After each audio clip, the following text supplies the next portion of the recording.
a number of people that tune into this podcast will be tuning in for career advice and insights. But maybe you could start by telling us, if there is somebody that is focused on their career development, what role can a executive coach and trainer play in their development?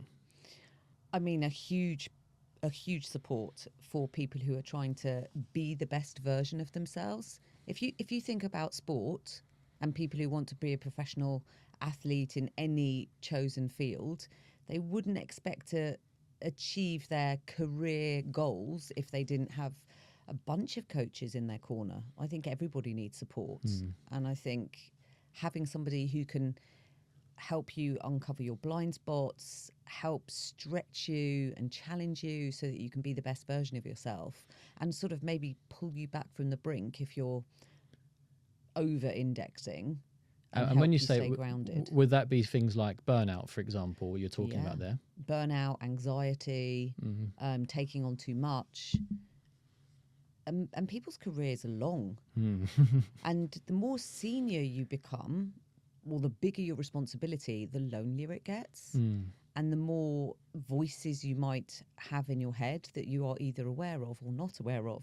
So I think the coaching angle really helps people have a psychologically safe space to order their thoughts and go about their careers in a conscious, methodical, considered way.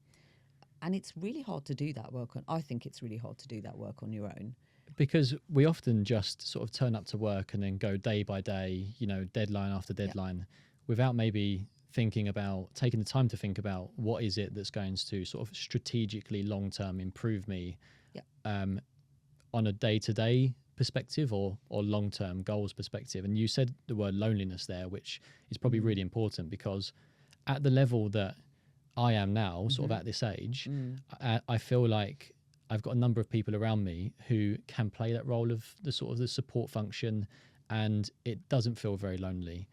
However, I imagine that once you start to progress upwards, you're moving into those sorts of 0.1% or the top 1%. So you're the people that you can rely on become very specialized and harder to come by. They do. And I also think it's great to have a support network around you of people that know you and understand your context and are in your world every day. But it's also really helpful to have somebody who's completely objective and who's not involved in your world every day. Giving feedback is an absolute skill. Most people don't get really good quality feedback from their manager or from their colleagues or from their family.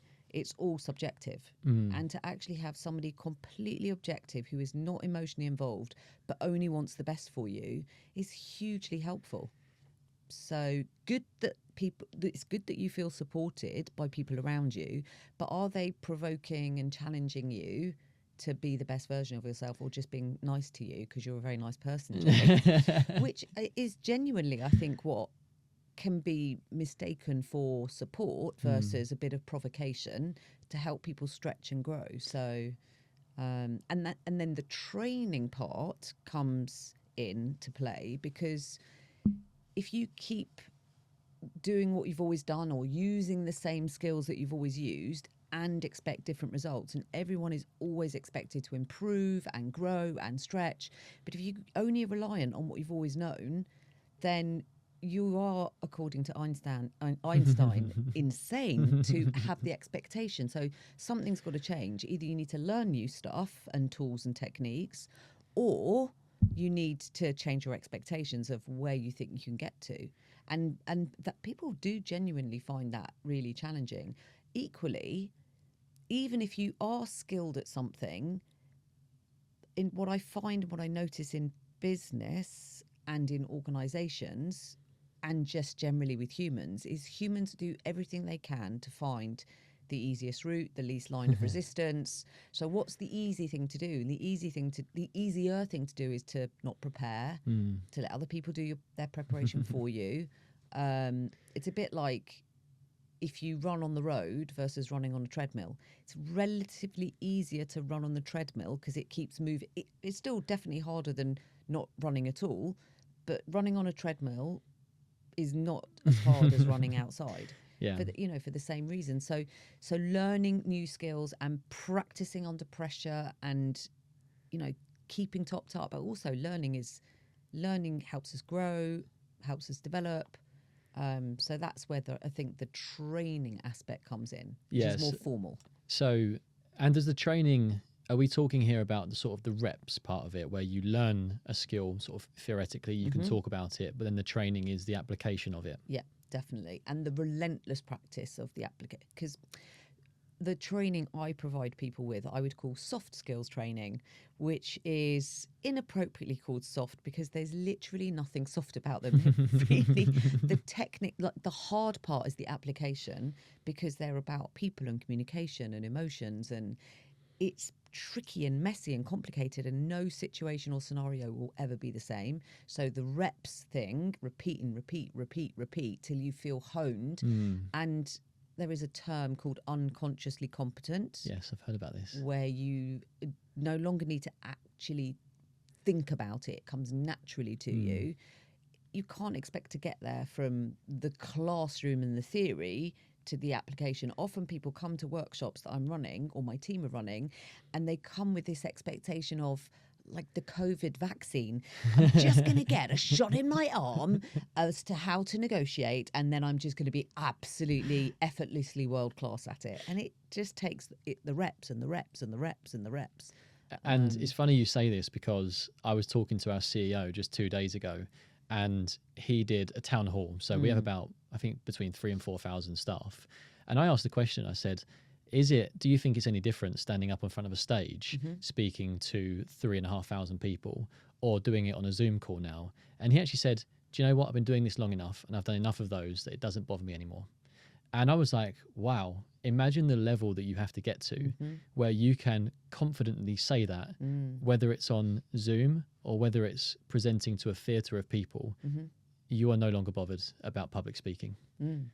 Well, public speaking, there's a whole topic in itself. I mean, the fear of public speaking's got its own terminology. It's called glossophobia. Really? And most people suffer from glossophobia. And the reason they suffer from it is because they don't do it enough. Yeah. So if you want to feel like your CEO when you're on platform, you need to practice the reps like so much, so that you have the hours. I think Malcolm Gladwell says it takes 10,000 hours to become world class and practiced at something. So the practice part isn't watching other people do it, it's actually doing it yourself.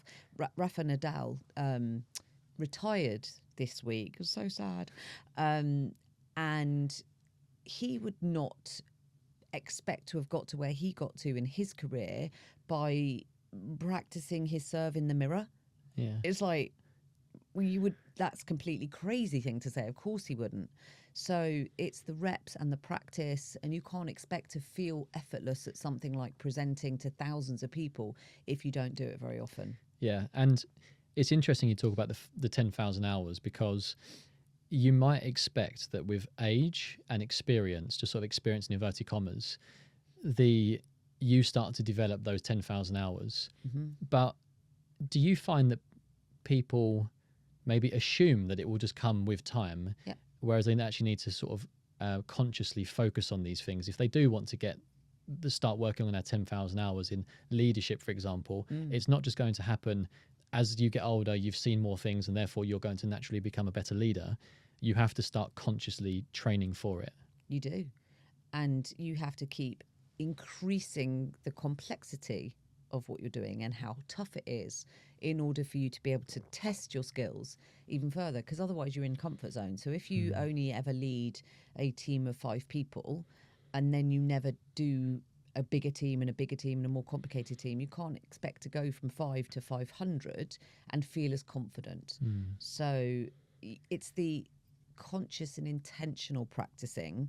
It's not just, oh, well, I've clocked up the hours, therefore I've been alive for the last 3 years, which is about 10,000 hours, so therefore I must be better at this stuff. No, it's the relentless practice and seeking to learn and falling down and getting back up again. You've got to, in order to get to the growth zone, you've got to come out the comfort zone, get through the fear zone, which is painful. We don't like pain. We don't like doing hard things. To get into the learning zone so that you can get to the growth zone. That's a lot of work.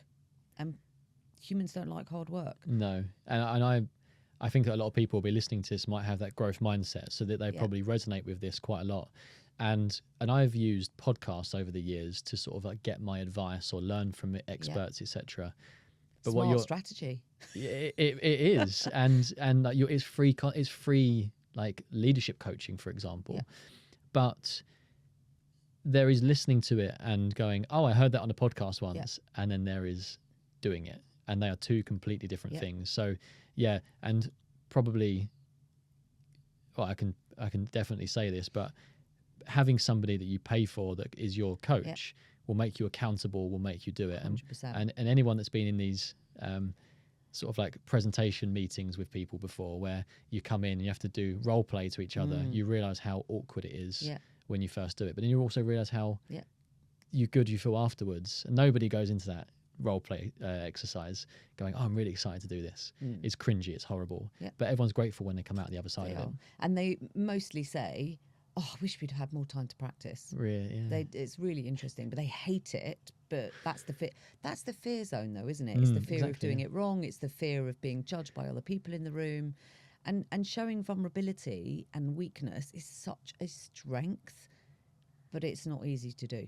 Because of all the judgments. Yeah, and the judgments that we place on ourselves, probably, which are like these societal expectations. Yeah. And imposter syndrome and all that good stuff, or bad stuff. So can you just tell me, why did you go down this route? So maybe let's go back and understand your background a little bit. So were you working in a corporate career yourself, for example? Were you on this journey yourself, and then you decided to move across into coaching? So I grew up in a very entrepreneurial family. In fact, it's a long line of entrepreneurs, if I look back at the ancestry.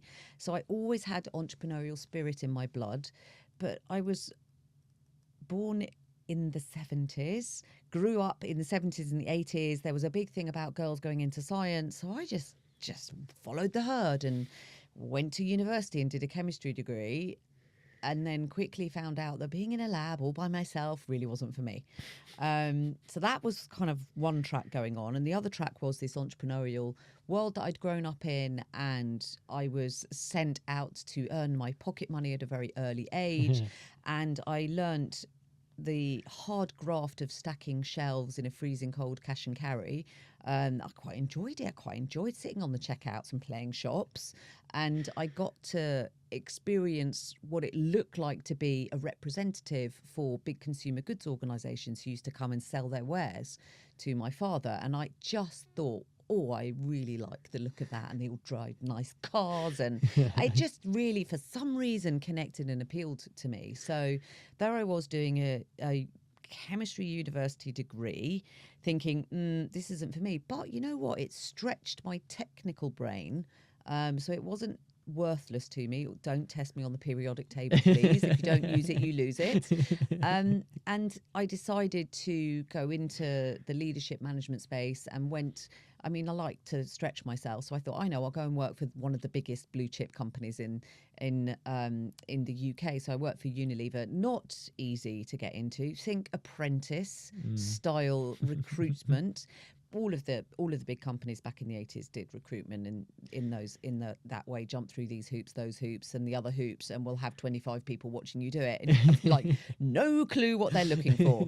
I look back on it fondly, but I don't think it was that fond at that nicer experience at the time.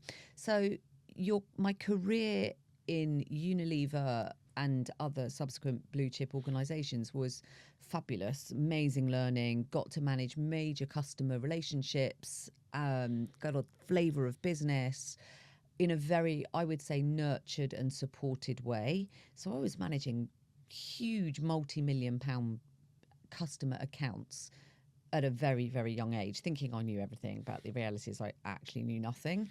That's what happens when you're young. And I had the privilege of being sent on lots and lots of training courses, because that's what Unilever did. They really invested in their people. And when I reflect, I think it's really interesting because you can only join the dots afterwards. But when I really think about the training courses that I was sent on, I was a sheep.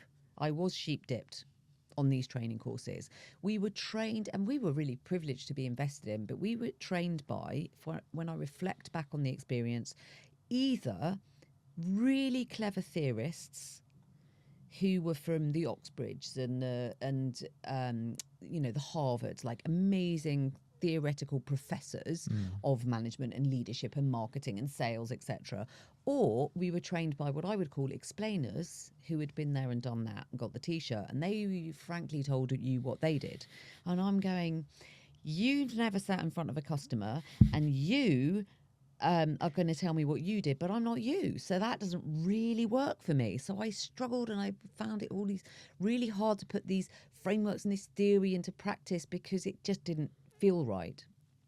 And then I was asked to become an internal trainer myself when I was working and running a big sales team. And I was like, oh, this is great. I get to be up at the front and I have the badge and I'm like the trainer.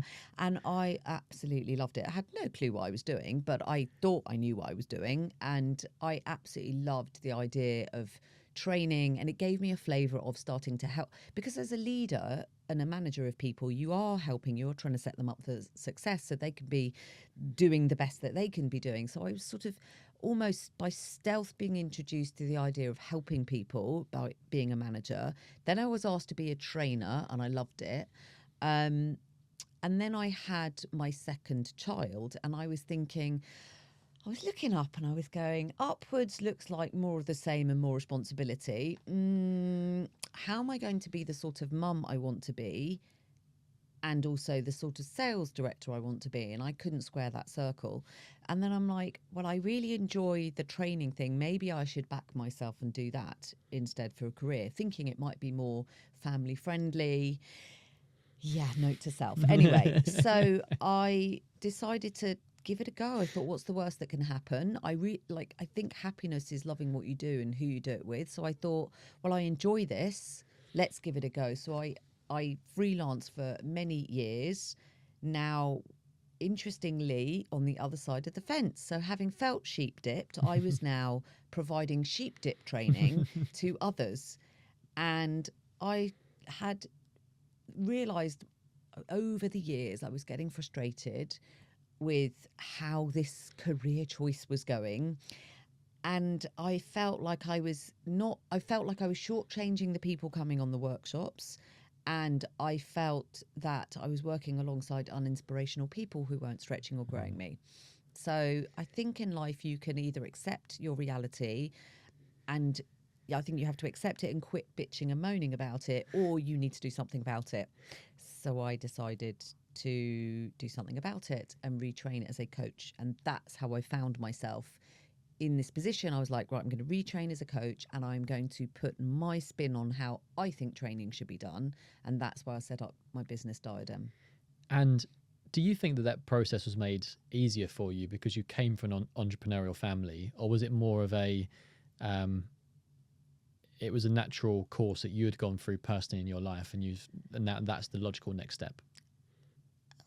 I think it's largely a bit of both. It made sense to me. I always wanted to have my own business, but when I was growing up, I didn't know in what. And I think if you do want to have your own business, it should be something that you know that you are really good at. Otherwise, the chances of success are small. But I was being poked and provoked by my context, which was all of the entrepreneurs around me. So it made sense to me to do it, but I didn't really know until I got to that point what it was. And again, I thought, give it a go. What's the worst that can happen? I can go back to what I was doing before. Yeah, that's a really important point there, because a number of people, when they first start out, lots of people on this podcast so far, when I've asked them about the risks that you took to start your business, resoundingly they say, but I could have gone back to work in a corporate job afterwards. Yeah. However, most people would now say that they would never do that, which is quite interesting. Yeah. They've had a flavour of running their own business. They say it doesn't really matter even if this business didn't work out, I would still pursue something entrepreneurial again. And I would definitely be in that camp. Really? For sure. Even though you said, you alluded to you had your second child, you thought that it would be able to blend the work-life balance, etc. you were looking for, but we all know businesses, they take up a lot more time than you probably were ever expecting. Yeah. would you still again go back to yourself and still make the same decision? Oh yeah, and I wish I'd have done it earlier. Really?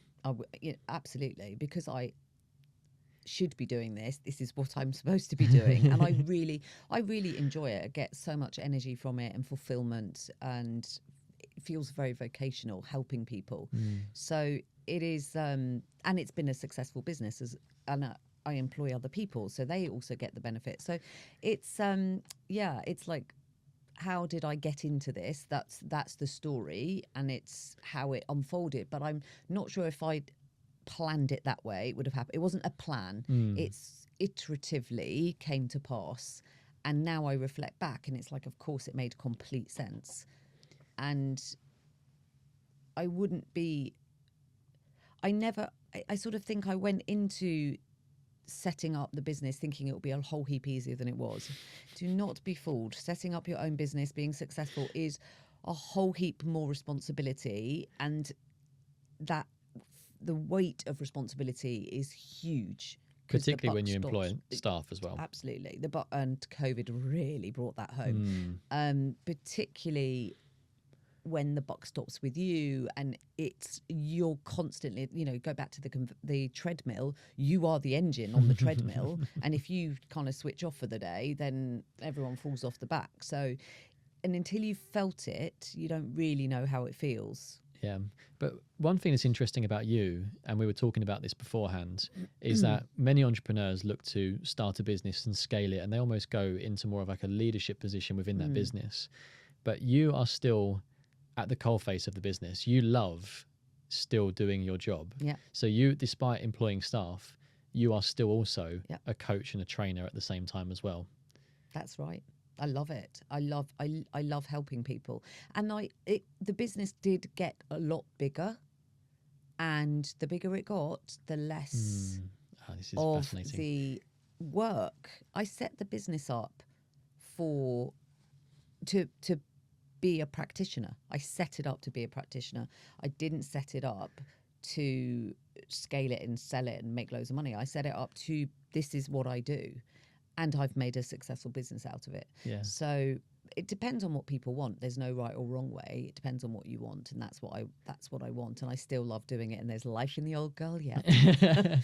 But people also talk about this, which is you start doing something that you love. Yes. But then the more you do it, the more you realize you stop doing the things that you love. You move further and further away from what your passion was in the first instance. You become a business owner as opposed to a sort of like a sole founder, for example. If you're a sole practitioner, you can just go out there and you can do that repeatedly, but you also realize that your time is limited, right? So if you are going to scale, and I'm sure every entrepreneur considers scaling, but you also realize that now I need to be a manager to people too. Now I have to worry about having like paying for people's mortgages and all these sorts of things, and it becomes a lot more different. It's very different. Yeah. It's very different. And helping, which is a lot of the work that I do, is helping people work out how to get results through others, is complicated, an endless conversation. It's really tough to get results through others, but it's also equally tough to keep a business keep a business moving forward and keep it working, and getting it to the point where it's got its own momentum is work. It's like really hard work, and it tests your resilience for sure. When you first started, did you have a sort of a time frame in mind as to how long it might take for this to become to replace your previous income, anything like that? And if you did have something in mind, can you tell us maybe how long it actually took? I absolutely did not have something. No, really? I didn't plan for failure, because I think that's an interesting mindset, isn't it? To have a plan for, okay, well, I'll put it. I said to myself, well, if all else fails, which is quite an optimistic thing, it's okay. It's like the worst thing that can happen is I'll go back to what I was doing, created enough space for me to be able to go out and push and graft at networking because Yeah. that's what you got to do. Network, and not expect, like, never sit back on your laurels and never expect one piece of work. You're constantly being appraised in the work that myself and my team do. You're only as good as your previous day's work. But I never set myself, right, well, I'll give it a year or I'll give it 2 years, because that's not how my brain works. Yeah. I'm an achiever. So I'll You're an find a ambitious way. mind. I've got an ambitious mind, yes. So I will find a way. That's the optimism. I'll find a way of making it work. Where did you find those first clients? How did you find those first clients? Networking. And I suppose my disappointment when I reflect back on the like the very first few years was I had an amazing network of peers and colleagues working in the organisations that I'd worked with, and so my expectation naively was that all these great friends would open doors for me. Nah, it's actually really hard to get a recommendation from people that know you in a social context or a previous life contest. They don't Is that see because you. they see it as a risk on themselves? Yeah, for sure. And so it was proper hard grafting, and it's proper. I mean, it's really interesting having worked for huge organisations, and also working for my family business, which wasn't a huge organisation, it was a well-known organisation. You know, massive name above the door, medium name above the door, no name above the door. And it's, you know, it's like you're the same person and the same confidence, etc., but there's a weight that comes behind the door that it just is pushed open just because of what's stamped on your forehead, sort of thing. So yeah, my sort of naively expected, because I'd experienced what it was like to work for the big organisations, that the doors would just open, and they just don't. You have to graft. And I did set up Diadem in the middle of a worldwide recession, and it's like, let's think of some really recession-proof businesses. Training, that's low down on people's list, because it's a long-term investment in people. Interesting. And so when has the profile of person that you were working with changed over time from those initial days to where you are today? Yes, I would definitely say, like, originally I started more in my zone of what I knew, which was sales and commercial. That's where I'd grown up. So that's where I started, and very much consumer goods orientated organizations. And now the work that I do has literally expanded. So industry agnostic. I do loads of work in leadership space, in selling for, like, helping people who aren't, I think everyone's in sales, but helping non-sales functions be more effective at selling their ideas, whether they be in marketing or procurement or tech, IT departments, everyone's, even HR departments. Ironically, they procure the training and then they want trained. They're the last to get trained, interestingly. Is that right? Yeah. So it's just everything to do with people, organizations, different industries. So it's so fascinating. And do you do sort of like group sessions, or is it more one-to-one that you're working with? Yeah, Really? both, yeah. And sometimes you start with the one-to-ones and then you go to the groups. Sometimes you do the groups and then you go to the one-to-ones. Like, different people will get different value from different support, situationally dependent. So very often, if it's management or leadership training, you do group stuff and then you do one-to-ones afterwards. If I do something like negotiation training, I might do workshops and then what I would call skills coaching. Okay. So are you applying what you've learnt? But I don't tell you what to do. I coach the individual on what's working, what's not, what have they tried. So you need to understand the person, and the more you can understand them, the more that you can get the best out of them. Yeah. Okay. So are you working at this point with, like, for example, people at my level, or are we talking about sort of like C-level executives, or is it across the whole spectrum? Across the whole spectrum. Really? Okay. C-level interns, first, your first role, first manager role, like a really broad spectrum. And it's really interesting. sometimes less experienced, younger people are much more keen to learn, much more agile. They don't have the emotional baggage.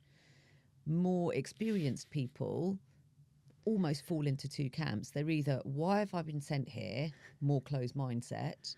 Or I really want to learn something, but I'm so set in my ways, I don't know how to acquire new skills. Yeah.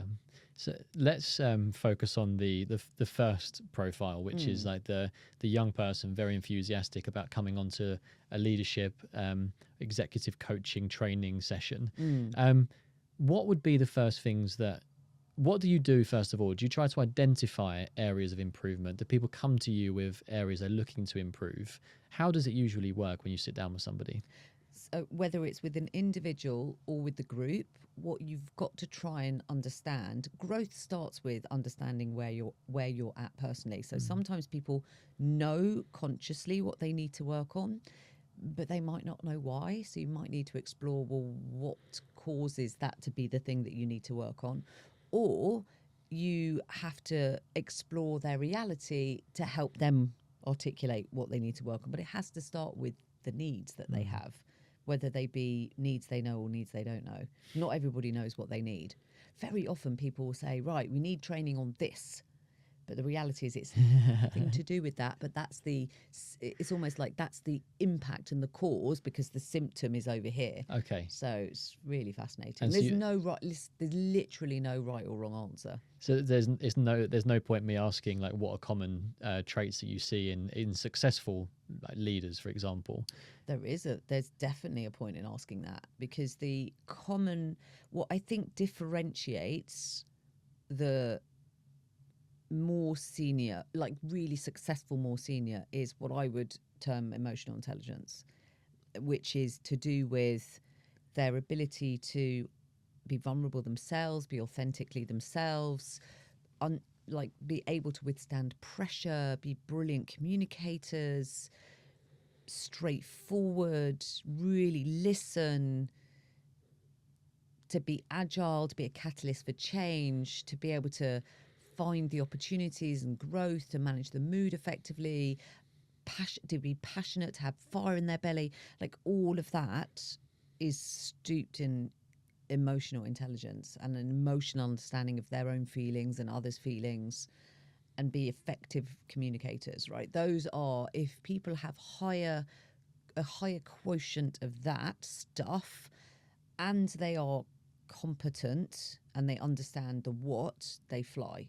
If their confidence is rooted in the what, they will struggle to be successful, because there will be, people will say, controlling, right? So the controlling thing is, I don't feel confident unless I've had my fingers in all the pies.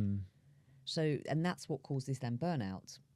Okay. So sustained in a sustained way for a length of time, the ability to get results through others, which takes that emotional quotient, is what differentiates really competent leaders who don't burn out. Interesting. Versus, I am just a layer and I'm just squashed and I'm being sucked downwards and I'm being pulled upwards, and that middle layer in organizations is really tough. Interesting. So you've mentioned there about the high emotional intelligence. However, if we look back historically at what sort of leadership used to look like in the workplace, I would say it was more sort of like dominant characters, people that were almost like leading with like a firm fist. Yep. Now, have you seen that that's evolved over time? And do you think that there is a place for that in the workplace, or do you think that we should be identifying from quite an early age who are our most skilled, emotionally intelligent people, and then pushing them through the leadership pathway? I would call the old ways command and control. Command and control style leadership is increasingly becoming redundant, because there is so much availability to information now, and knowledge is power. So I think the AI generation and the fact that we have so much more data available and information available to us at our fingertips means that knowledge and like being a knowledge worker and what you knew and having tight controls on things is less and less and less valuable these days.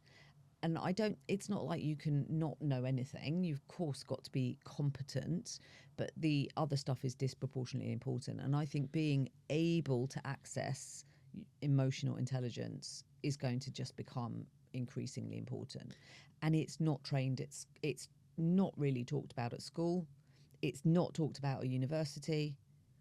Even in MBA, sometimes I go and do lectures on MBA courses because if you've only operated in the academic world, you only understand it theoretically. And it's trained really badly early on in people's careers, because early on in people's careers, the investment goes into the technical skills, Right.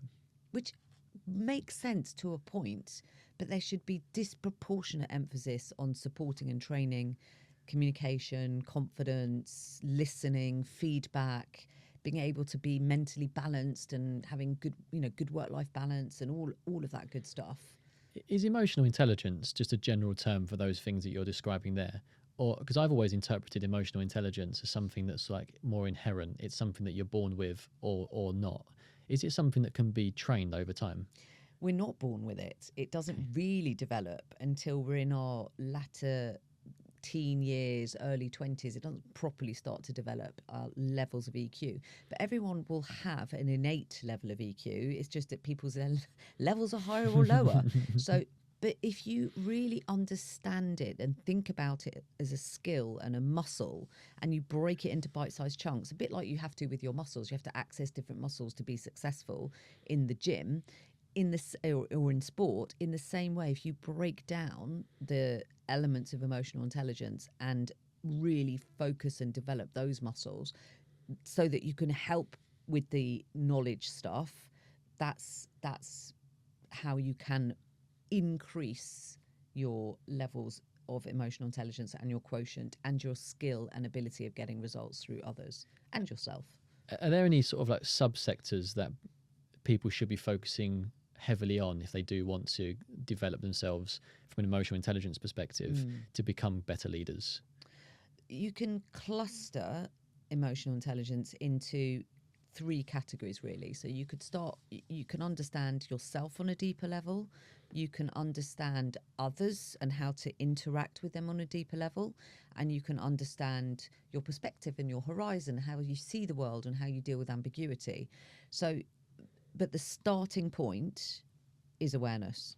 Right. Starting point is yourself, and fundamentally emotional intelligence is a set of emotional and social skills that are most effective at influencing others. That's fundamentally what it is. But a lot of people only associate it with empathy or the read of the room. And of course it's that, but it's a whole heap more stuff. We humans make our decisions based on our emotions, not on our thoughts. That's interesting. Which is counter to what we would think, but it's all about the feelings first. And so you've got to know how you feel, and that's the starting point. That's interesting. I completely misunderstood, I think, what emotional intelligence was up until this conversation. I didn't realize it was so broad and it had like subcategories within inside it. I genuinely thought that it was something that you either have and you're good at. And I would have thought that if you're going to spend time focusing on the leaders who have high emotional intelligence, well, that's not me, so there's no point me pursuing a leadership position. But what you're saying there is that you can develop these things over time, but it starts with understanding yourself as well. It does. And it's if you think about IQ, which is your intelligence quotient, we send children to school for years and years and years and years to max out and develop that. But yet we expect to be emotionally intelligent. Oh, you either have it or you don't. And we don't. It's an intelligence just like all of the other intelligences, and it's got to be worked out. But everyone has an innate level. It's just that some people levels are higher. I don't know. Controversially, I think we can spot lack of it more than we spot it. So, like if you think about younger kids, they struggle often to share because they don't have the capacity to understand and appreciate others. Like some children will have relatively higher than others, but you can notice it more in younger people. And if you think about much, much, much, much older people, like grandparents or great-grandparents, they often, you might notice they are a bit more miserable. Their filters have gone slightly. They say what they think because it matters less. So like at the extremes of our life, you can notice lack of. And you probably don't spend time with people that you don't get on with very well during your life. So you wouldn't necessarily notice it more during your life. But do nothing about your natural levels of EQ and they will gradually rise through your 20s and 30s. 40s, you might hit midlife crisis. They peak in your 50s and then they start to decline. That's the innate shape. But if you work at it and you think and you break it into these bite-sized chunks and each of those chunks further down, and then you understand the intricacies of how it connects to the what, then it becomes an absolute competitive advantage and a differentiator and an accelerant for your performance. So, and I think everyone can do, whether you're a leader or not, doesn't matter. Everybody can do with being more emotionally intelligent. So if there are people that are listening now and they're feeling very inspired to start working on their emotional intelligence, are there any like practical steps that people can work on to develop this? So get a coach. read some books, read some theory. So I've written some books on emotional intelligence and soft skills because I passionately believe they're not well trained, but from a very sort of easy to access, not overcomplicated. There's loads of books on emotional intelligence, deeply based in psychology, quite not digestible. So I wanted to write a book on EQ because I'm so passionate about it being this differentiator that I've written a very easy access. It's part of the Concise Advice series. Okay. And I've written it from the perspective of breaking it down into these bite-sized chunks. It's peppered with loads of exercises and activities to start ordering your thoughts. Once you've done that, that would be a definitely brilliant place to start. Once you've done that, you can then get a profile on your emotional intelligence. You can start to understand how others see you and feel about working with you, which means you can do a 360. And the topic that I'm really passionate about at the moment is taking emotional intelligence and working with teams on it. How does it feel to work in this team?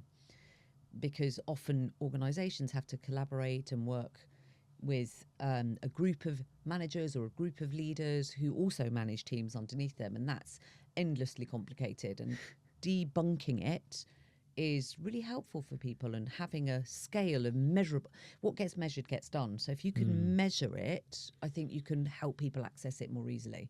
And you know, I'm not going to say that this is the same for everybody, but in my organization, we were lucky enough to have people come in and they were working on like personality profiling, and you know the red, the green, Yes. the yellow, I think it is, and the blue. Yeah. And that was really useful for our team because we recognized there were some characters who had the same traits and there were some who had completely opposite ones. Yep.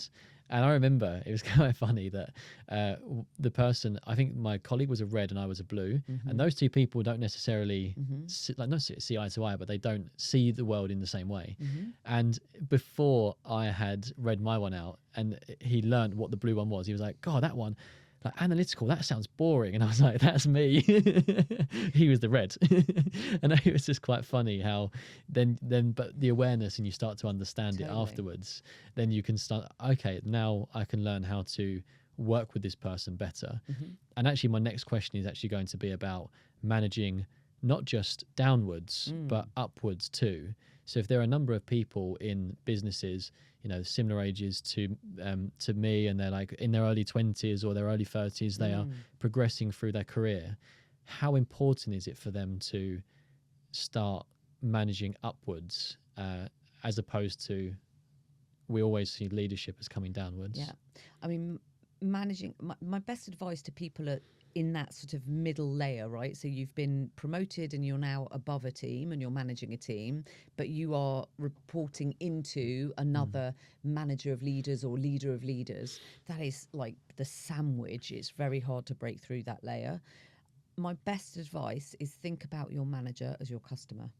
Treat your manager as if they're a customer. Interesting. Because they're a stakeholder in your success. Yeah. And if you think about them as a stakeholder, a lot of people wouldn't think about their manager as a customer. If you think about your manager as a customer, you're smiling, that resonates. It does resonate, yeah, it does. Think about your if you think about your manager not as being difficult, not as being somebody gives you too much to do, if you actually think about them as a customer and you approach it with a customer mind, how you'd approach a customer, it's a game changer.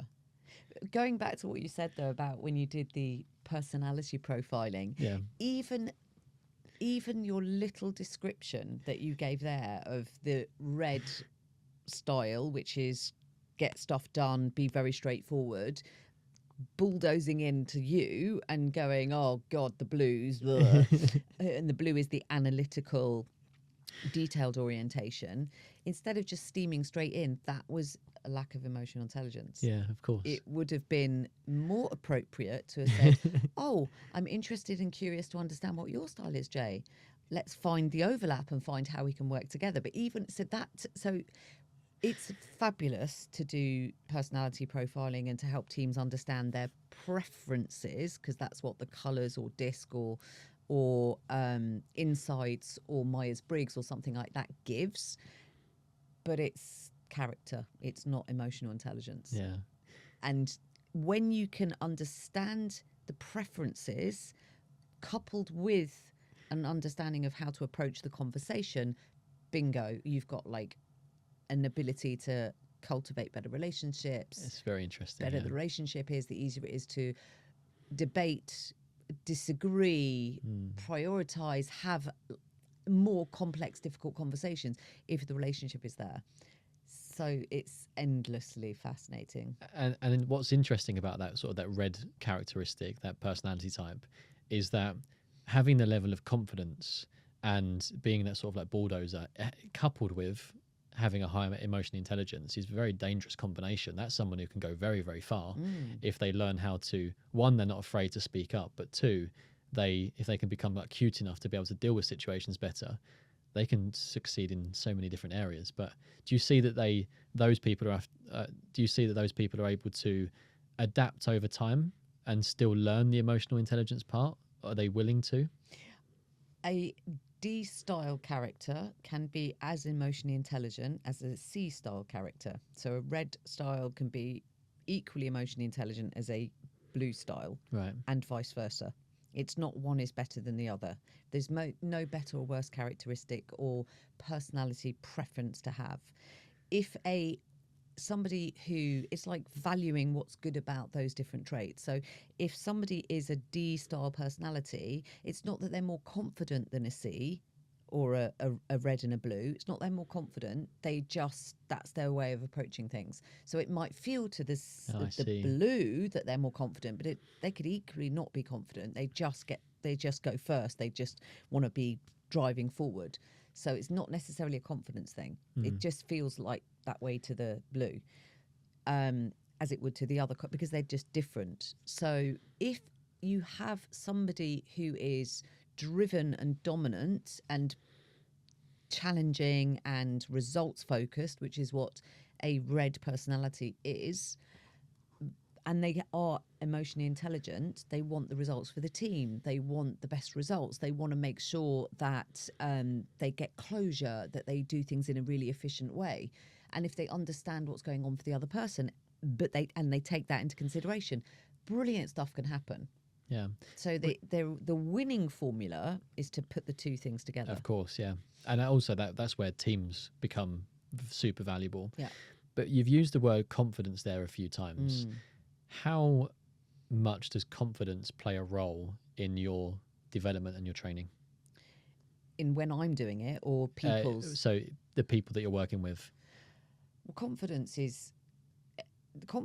self-confidence is one of the building blocks of emotional intelligence, which sits within that inner cluster. So, but it's not necessarily shown confidence. It's internal confidence. It's feeling like, I can't remember whose quote this is, but it's such a fabulous quote. It's like, you can't lead the cavalry unless you feel like you look good on the horse. if you're a bit awkward, people notice it and they Yeah. see it. It's like the try too hard, like constantly trying and pushing. So the confidence is key, but it's accepting. Confidence isn't trying to be always the best and the it's like accepting who you are, accept who you are, like who you are, and feel like you know what you're talking about. That's really important, to be honest, have an honest conversation with yourself and back yourself and feel self-assured.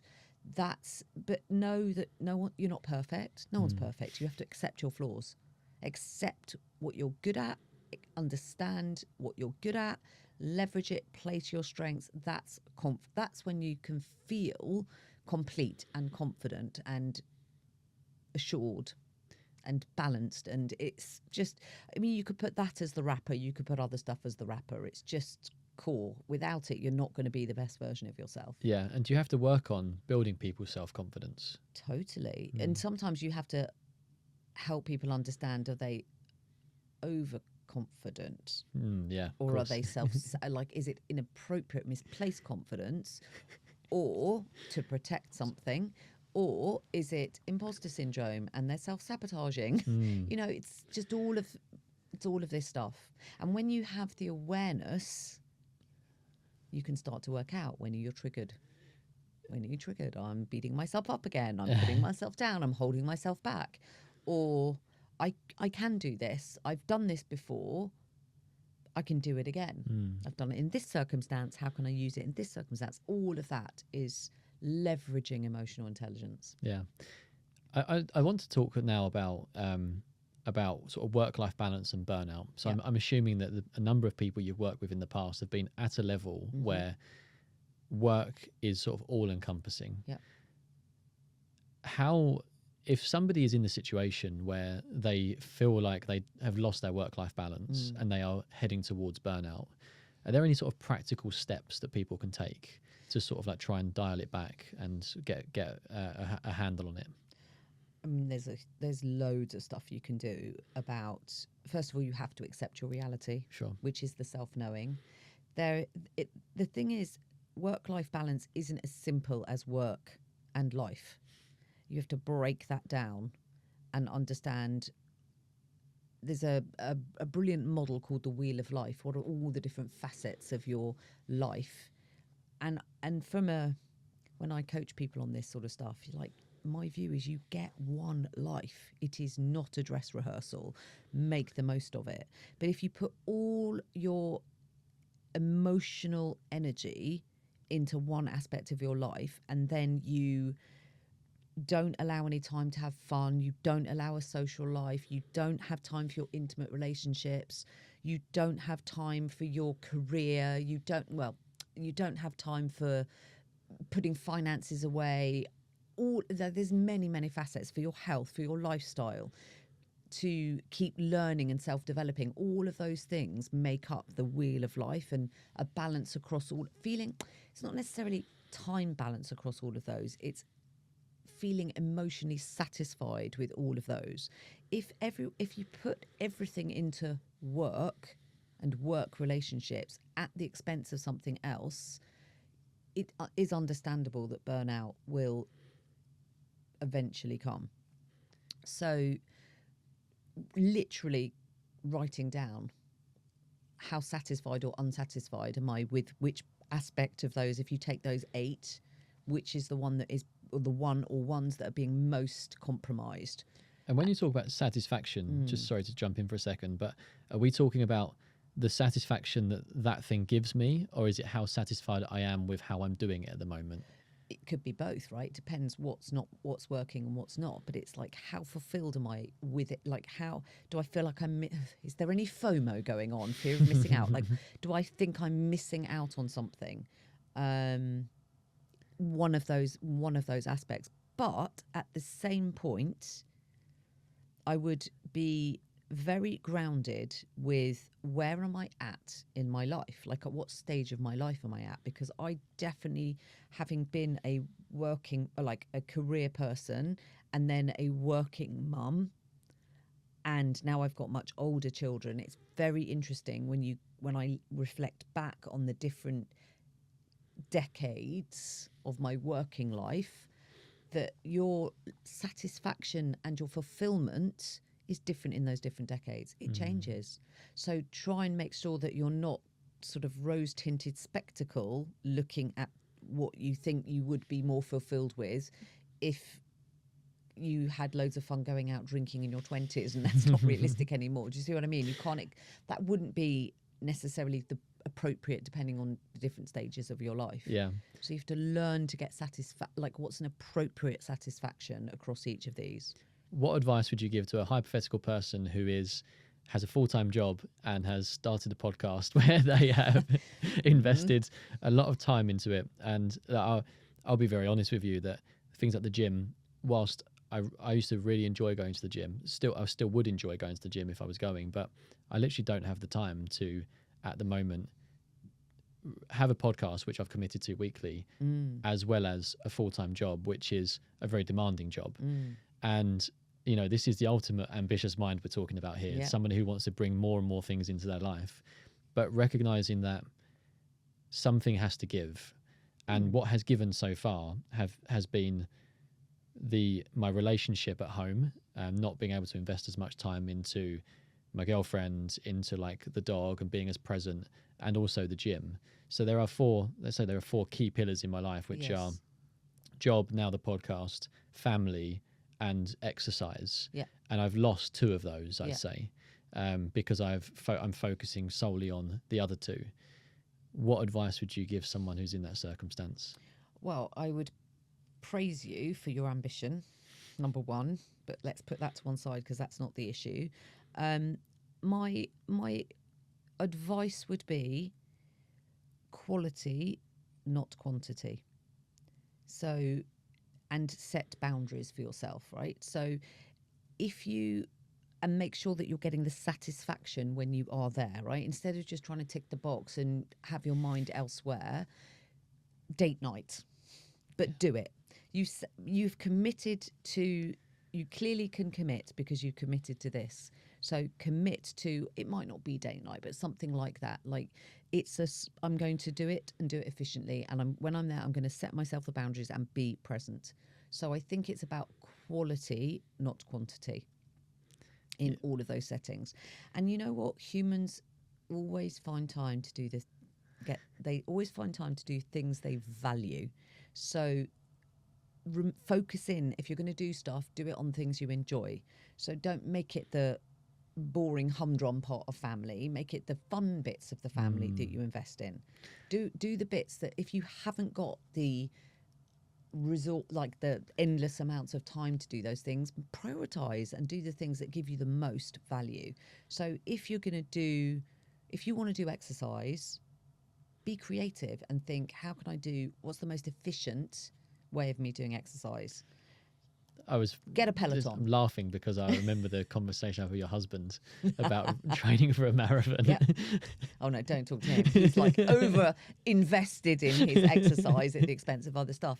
But like he's really good at finding like the 20-minute, like do a 20-minuter. It doesn't need to take ages, just a short, sharp, something that fulfills that need that you have. So, but a little bit of everything is not a bad thing. So if you have a little bit of satisfaction that's coming across each of those four pillars, something, as opposed to just totally starving them. Yeah, I have guilt across some of them at the moment, which is not something that is conducive to being like happy and completely fulfilled. So I brought these things into my life, which I love, at the expense of feeling guilty for other things. So I know that that combination is not sustainable. Well, look, you can't have everything. You have to make choices. And if you keep trying to stretch yourself too thin, at some point, twang will happen and something will go. So you have to try and work out what's going to mitigate that happening. Have you come to a position like that in your life? Just because I know all of this stuff doesn't mean I'm perfect, let me assure you. Unfortunately, I have the awareness. So I think I can do much more than I can in terms of time. I'm very ambitious mind. I take on much more than I can. I find it hard to rest, like stop. even when I'm stopping, I'm doing things. So I'm very good at outsourcing. Okay, Would interesting. be that's my little thing. Outsource. Is that your superpower to What like can I delegate? outsource? Really? What can I outsource? What could be outsourced here, and invest in it and pay ahead? Literally pay for it ahead of the curve to enable being like self-care for those things. Do you see what I mean? So I do, yeah. I would be prepared, for example, to like if I'm going to go to the gym, Yeah. I'll have my personal trainer there to make sure I make max use of the time, for example. So of course I could go to the gym and tick the box, but that's not I've outsourced some of it And to you've make outsourced it the count. accountability too. Totally, right? So outsourcing, for me, is a really good strategy. So yeah, that's interesting because I think delegation is probably an area where a lot of people have a weakness in their life. I know so many of my friends, and maybe this sort of, you surround yourself with people that are like you. So this ambitious mind is probably also somebody who is very self-confident, has high expectations, and believes that they can do these things themselves. So for example, and this is just using my scenario, but I thought it was a hypothetical person. when I first started, I started doing all the editing myself. I learned how to do a video editor. We've walked into this room and setting the room up and stuff like that. So for me, I'm like, how many skills can I learn? I can do it myself. And then what you end up doing is pulling more and more things in because you feel like I'm a talented person. Of course I can do that myself. Why pay somebody to do it, or why delegate it to somebody who may not have the same standards as me? And I think that that's where people in similar situations struggle with delegation.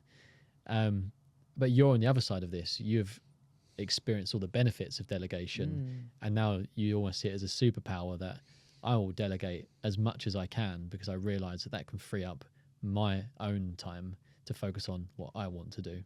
Yeah, I mean, it doesn't mean I always do it. And then you have to, because even just delegation as a topic, you have to explore for everybody individually what's stopping them delegate. Is it, I think I can do it easier myself? Is it, I haven't got time to delegate it? Is it, well, I'll do a better job? It could be like loads of reasons that are stopping you delegating. But it's a classic thing an entrepreneur will do at the beginning. I can't afford it. I'll just do it myself. But actually, is that the most value additive use of your time?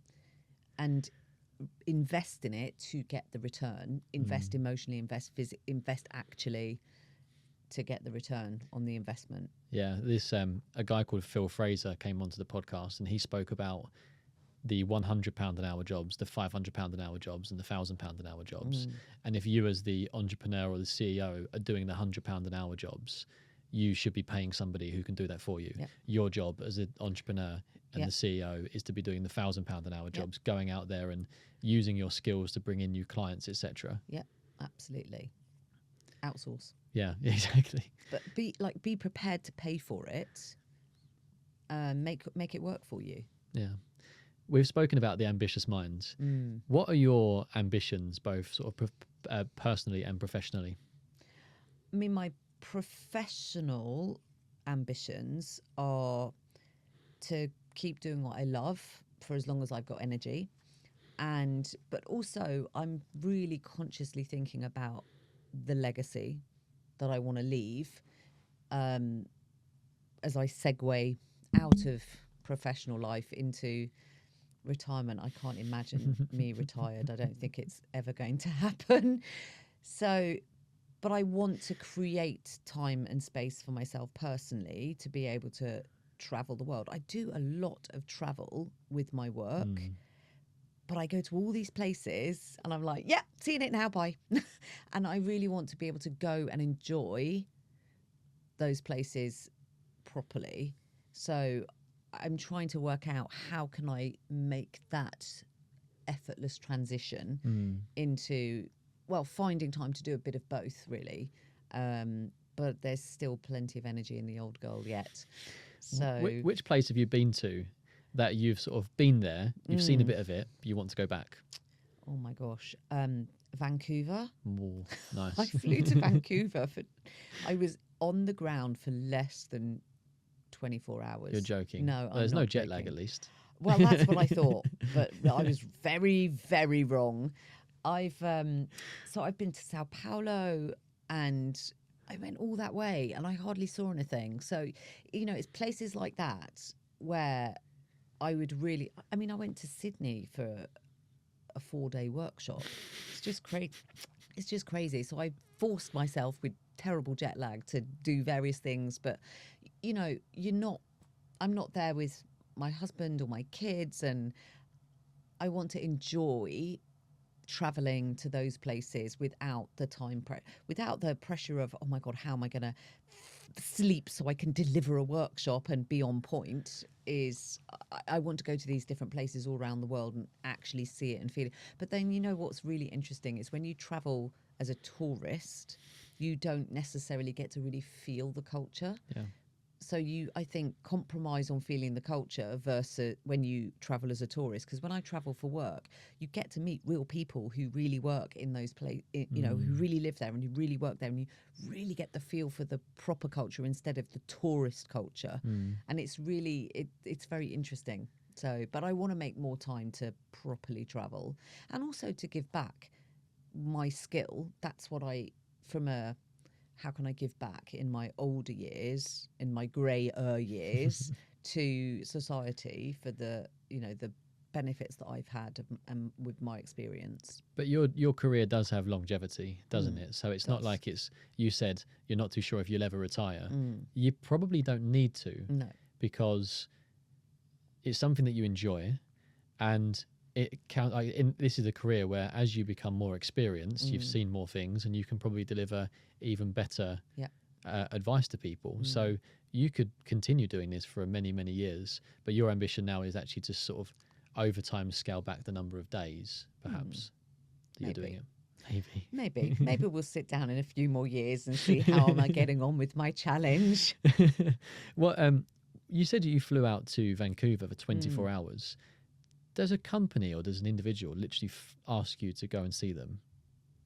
Sometimes. Really? Yeah, sometimes. I've been to many interesting places and met many interesting people. I should have kept a better log. I really think a better diary of all of these things that I've done and all these curious places I've been to and met all these interesting people all around the globe.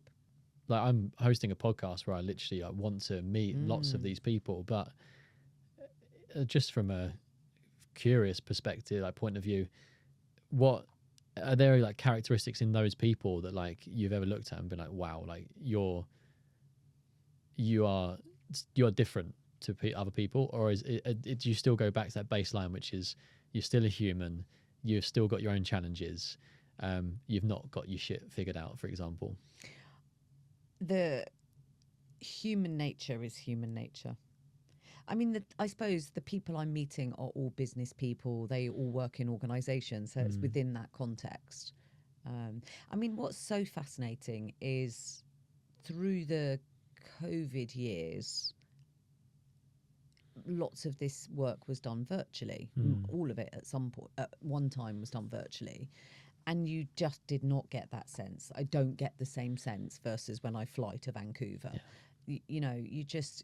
It's 2D working virtually with people versus being in the room with them and spending time with them and really understanding them, spending quality time. It's not the same. And that's fascinating. But it's just hearing different human stories and getting to know getting to know people for a little slither of time. It's just 24 hours. 24 hours, yeah. Sounds like a TV show.